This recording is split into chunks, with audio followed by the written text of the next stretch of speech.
Praise the lord.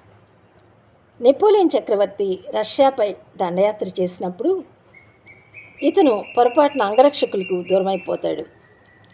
ఇతనిని చంపటానికి Russian సైనికులు ఇతని మీద దాడి చేస్తూ ఇతన్ని వెంటాడతారు. తరుముతూ ఉన్నప్పుడు ఇతను ఒక షాప్లో ప్రవేశించి షాప్ యజమానితో, నన్ను ఎక్కడైనా దాచిపెట్టు, వెనక సైనికులు వస్తున్నారు నన్ను చంపటానికి అన్నప్పుడు షాప్ యజమాని ఇతన్ని అనేక రకాలైన జంతు చర్మాలతో ఇతన్ని కప్పి దాస్తాడు.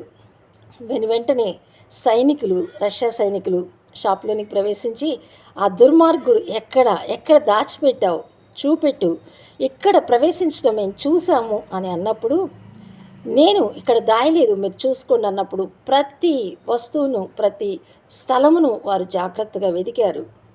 ఆ జంతు చర్మముల గుట్టను ప్రవేశించి వారు కత్తితో దాన్ని పొడుస్తారు. అయితే నెపోలియన్కు ఏమాత్రం హాని కలగలేదు.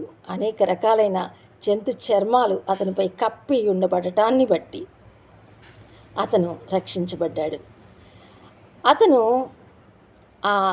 వారు సైనికులు వెళ్ళిపోయాక నెపోలియన్ చక్రవర్తిని ఈ షాప్ యజమాని అడుగుతాడు, రాజుగారు, మీరు చనిపోతానని తెలిసినప్పుడు మీ ఆలోచన ఏ విధంగా ఉంది తెలియచేస్తారా అని అడిగినప్పుడు నెపోలియన్ రాజు తీవ్రమైన ఆగ్రహంతో తీక్షణంగా షాప్ యజమాని వైపు చూస్తూ,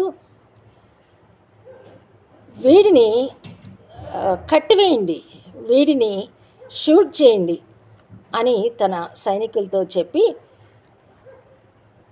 ఇతన్ని మనం చంపేయాలి అన్నప్పుడు అతని సైనికులు ఇతని పెడరెక్కలను విడిచి గంతలు కట్టి కళ్ళకి నెపోలియన్ చక్రవర్తి ఈ రీతిగా అన్నాడు, నేను 1 2 3 అన్నప్పుడు 3 అనగానే ఇతన్ని షూట్ చేయండి అన్నాడు. అయితే ఆ కళ్ళ గంతలు కట్టి పెడరెక్కలు విరిచినప్పుడు ఈ షాప్ యజమానికి కన్నుల వెంబడి నీళ్లు కారిపోయాయి. చాలా బాధతో, ఏదో తెలియని రీతిలో ఆవేదన కలిగి నేను చనిపోతూ ఉన్నాను అని ఆలోచిస్తూ తీవ్రమైన బాధలో ఉన్నప్పుడు రాజుగారు 1 2 అన్నారు. 3 అనకముందు ఇతను కళ్ళ గంతలు విప్పండి అని అన్నప్పుడు అంగరక్షకులు కళ్ళకు గంతలు తీసివేశారు.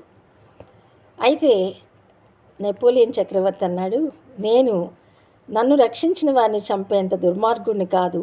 ఎందుకంటే నీకు తెలియాలి చనిపోయే పరిస్థితుల్లో ఎలా ఉంటుంది అనేది, నీకు ఆ బాధ తెలియాలి.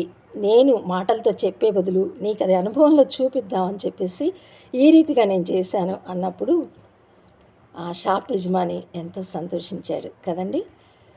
మన ప్రధాన యాజకుడు యేసుక్రీస్తు ప్రభు మన బలహీనతల్లో సహానుభవం లేనివాడు కాడు, కానీ మన బలహీనతలన్నిటి యందు ఆయన శోధించబడినను ఆయన పాపం లేనివానిగా జీవించాడు.